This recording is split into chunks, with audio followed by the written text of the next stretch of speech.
5th week of our life group online. I hope things are going well for you guys and that you enjoyed your Easter celebration this past weekend. I know it's a little bit different than what we're used to, but I truly do believe that in these difficult times, there is something that God is trying to teach us through all this. And I pray that as we go through it, we can keep our ears and eyes open to hear what He has for us to learn during these trying times. But enough about that. I really want to hear about your all's Easter experiences.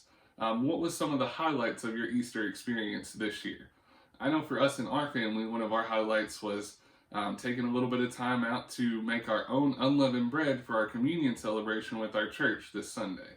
And we even took a little extra time and made a little video in case any of our friends and family wanted to try to make their own unleavened bread at home too.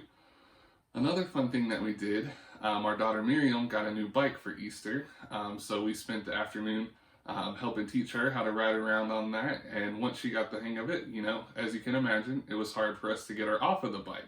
But that was some of the fun things that we did this Easter. While unable to engage in our normal family traditions, we still tried to make the best of it. So I look forward to hearing what you guys enjoyed about your Easter celebrations down below. Tonight we will begin in Genesis chapter 17. But before we dive into our scripture tonight, I wanted to take just a minute to catch you up on what happens in chapter 16. So Sarah, who like Abram is advanced in age, begins to doubt that she's going to be the one to bear Abram a son. And she notices that she has a healthy young servant named Hagar. So she comes up with this plan for the Lord to give her children through her servant Hagar. So Abram marries Hagar and proceeds to have a son with her. Now Abram begins to think this is how God's promise will play out and be fulfilled.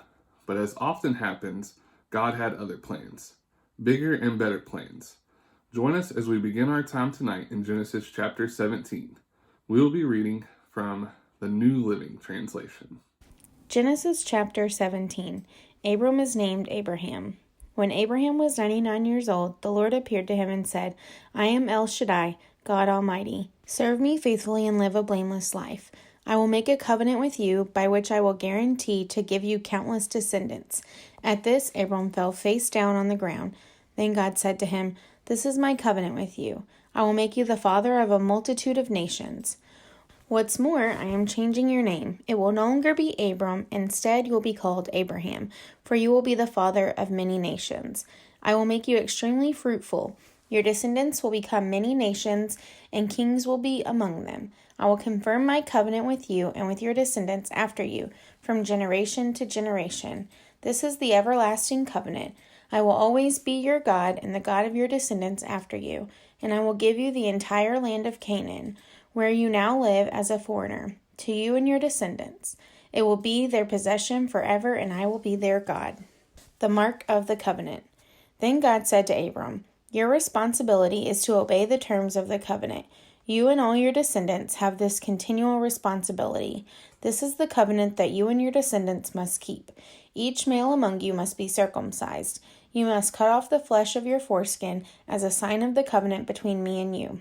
From generation to generation, every male child must be circumcised on the 8th day after his birth. This applies not only to members of your family, but also to the servants born in your household, and the foreign-born servants whom you have purchased. All must be circumcised. Your bodies will bear the mark of my everlasting covenant. Any male who fails to be circumcised will be cut off from the covenant family for breaking the covenant. Sarai is named Sarah.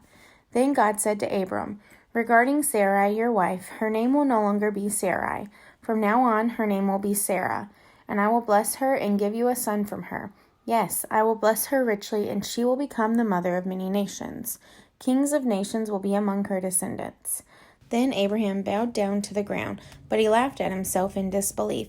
How could I become a father at the age of 100, he thought, and how can Sarah have a baby when she's 90 years old? So Abraham said to God, May Ishmael live under your special blessing. But God replied, No, Sarah, your wife, will give birth to a son for you.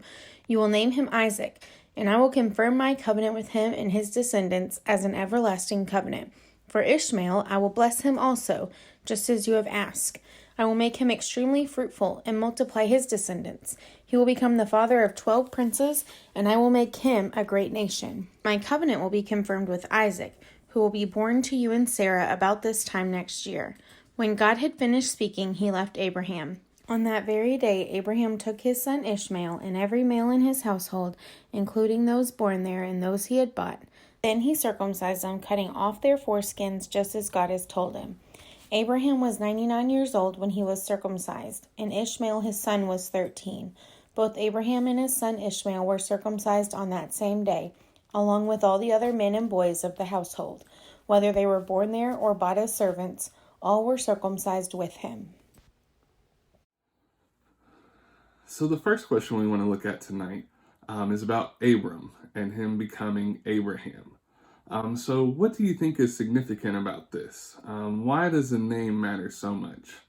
In our culture today, we often think about names as something that we like how it sounds. Very often we don't really concern ourselves with the actual meaning of a name. But here in chapter 17, we see that God chooses to change Abram's name to Abraham. And this change shows that God is not only keeping his promises, but he's even increasing it.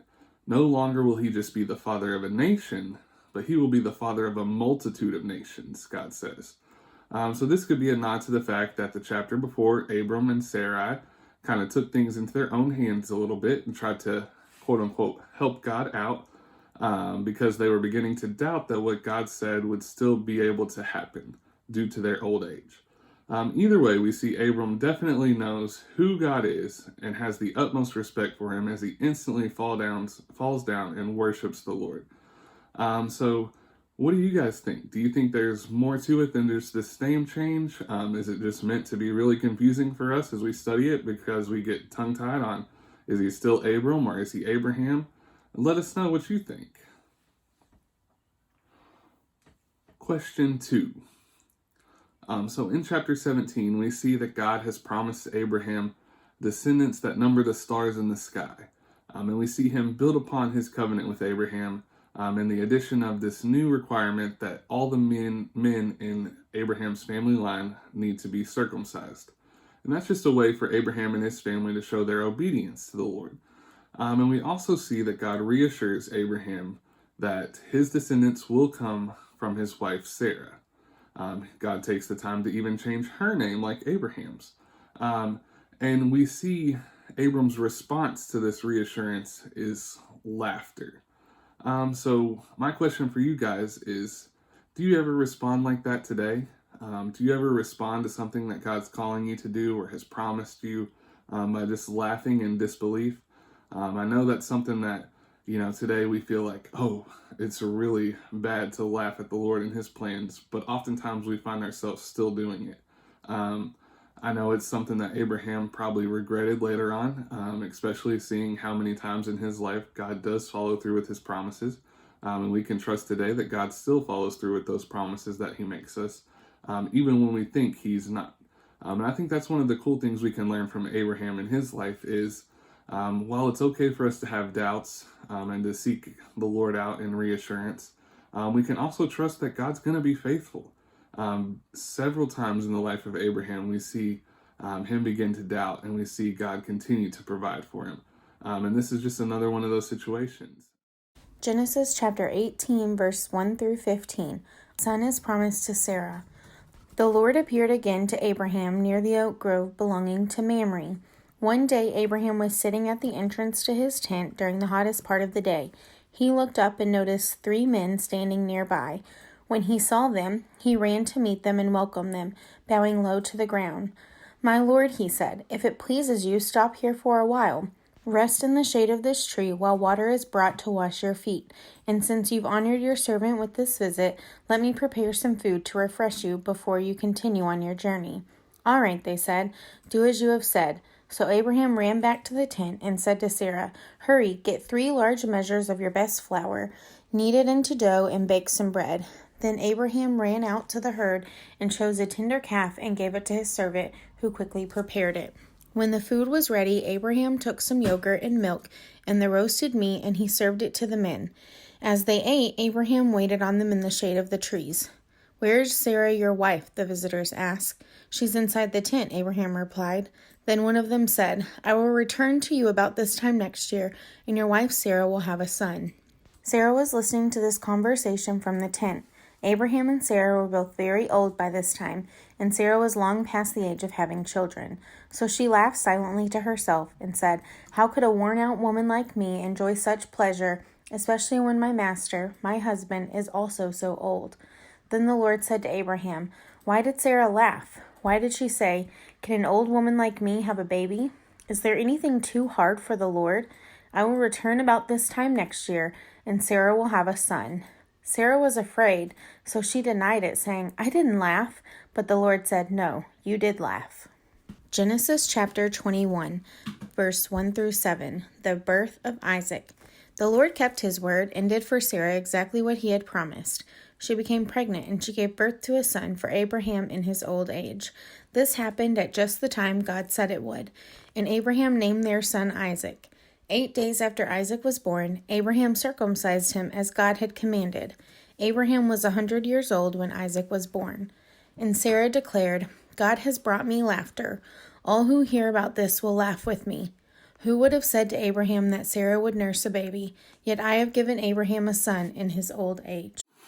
So we see in chapter 18 that Abraham has some interesting visitors stop by his home to see what's going on with Abraham and his wife. So who are these visitors that stop and see Abraham? And what is their purpose in seeking him out? As I'm sure you've heard before, these visitors happen to be none other than the Lord himself and some of his angels, is commonly what it's attributed to. And they come to see Abraham. As you look at the life of Abraham, we see that he has several encounters with God throughout his life. So maybe this is normal for someone who is going to be the father of God's chosen people. But time and time again, Abraham proves his faithfulness to the Lord. And I think these different encounters help to show us that God knew the person he had chosen to lead his nation was special.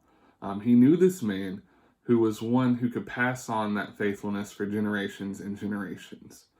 So what do you think? What stands out to you the most about this encounter that Abraham has with these three visitors and how he treats them? And is there anything we can learn from their interaction today?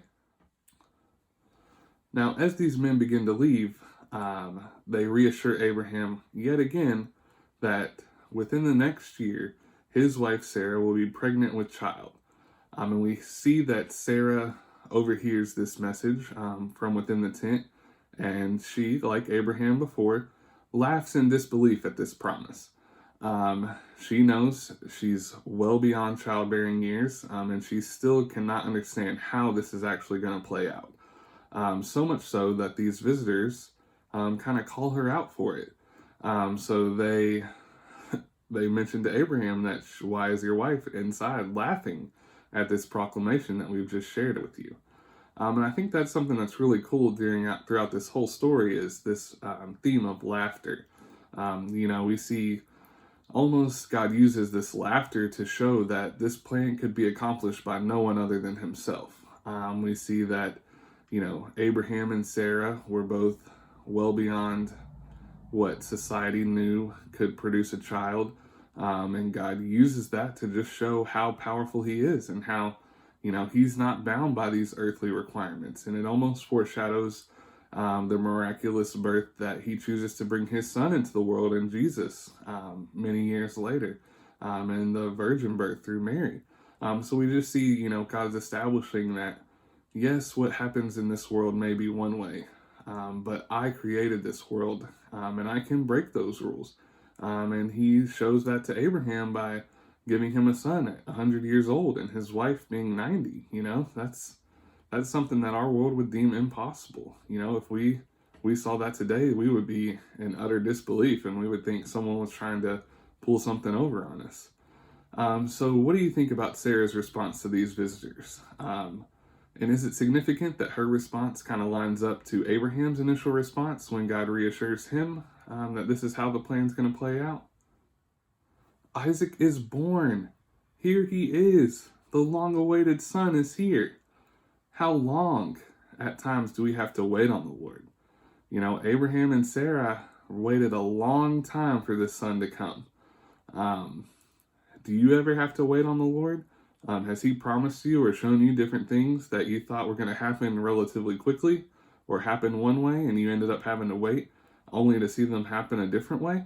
I know in our world today, we don't really like waiting. Do you find it easy to wait on the Lord? As the father of a 3-year-old, I know that waiting is not easy. Time is this abstract idea to a 3-year-old. We can tell Miriam 5 minutes, and depending on the situation, that 5 minutes can last for 5 seconds or it could last for 5 hours. You know, if she's doing something she wants to do, 5 minutes will take all day. But if it's something she doesn't want to do, 10 seconds later, she's ready to move on to something else. And I think that's true for us. You know, waiting is really hard. I think oftentimes we find ourselves in the same place as Abraham and Sarah. You know, we see these promises from God, and we trust Him that He's going to see them through. And then we wait, and we wait, and we wait, and we wait so long that we decide, well, maybe God's waiting on us to act, and we need to step in and try to help Him out to make sure this is going to happen. And we saw that in the life of Abraham and Sarah, and many of you have experienced that in your own lives. Unfortunately, a lot of times when we step in and try to handle things our own way or make things play out how we think they should, we often have to learn the hard way that, you know, God's plans are better than ours. But, you know, and we can take encouragement from Abraham's story and see that while he had to wait a long time, I think Abraham would agree that it was worth the wait. This week, reflect on the plans you have for your life. Are you trying to force God to follow your plans, or are you doing everything you can to follow and wait for God's plans? I encourage you to take some time talking to the Lord and listening to Him for comfort and reassurance that His plans truly are best, and He is working in His time to bring those plans to fruition. Pray that God would give you patience as you wait for His timing, patience that you wouldn't try to settle for anything less than God's perfect plan for your life.